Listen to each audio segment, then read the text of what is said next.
ఎడారిలో ఎండమావిలా కళ్ల ముందు కృష్ణమ్మ పరవళ్లు తొక్కుతున్న రైతు కంట కన్నీరే గాని పంట నీటిబొట్టు లేక తడియారని బ్రతుకులు చీకటిలో మగ్గుతున్నాయి. ఇప్పుడు ఇంకా బతకాలని బోర్లు వేపించి సర్వం కోల్పోయినాం. ఇక్కడ ఏమి కోల్పోయినాం మాకు తెలుసు. ఈ బాధలు పడలేక మా వాళ్ళు బతుకుదామని వలసపోయింది. మేము ముసలివాళ్ళం ఏం కష్టం చేయగలం, అందుకే ఇక్కడ పడినాం.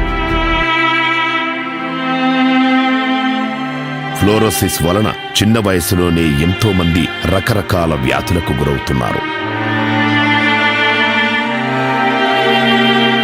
వాటర్లో ఫ్లోరిన్ ఉండడం వలన పెద్దలకు మోకాళ్ళ నొప్పులు, పిల్లలకు గార పండ్లు అట్లాంటి ఇబ్బందులన్నీ వస్తున్నాయి. దాంతో కీళ్ళ నొప్పులు, వాతము, జ్వరాలు వస్తున్నాయి. దక్షిణ ఆంధ్ర రాయలసీమ ప్రజల కలల ప్రాజెక్ట్ పూల Subbaiah Veligonda project CM YS Jagan దీనిని జాతికి అంకితం చేయబోతున్నారు.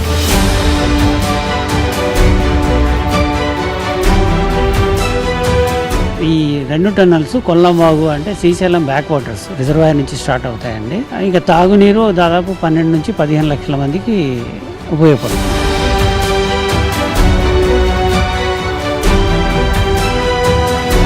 దీనికి కేంద్ర ప్రభుత్వం చేసింది ఏం లేదు, కంప్లీట్ అంతా మన రాష్ట్ర ప్రభుత్వమే, జగన్ గారి ప్రభుత్వమే ఖర్చు పెడతారు.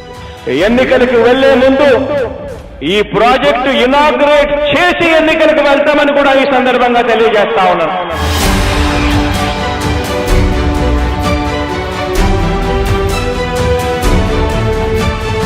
చేయగలిగిందే మనం చెప్పాలి.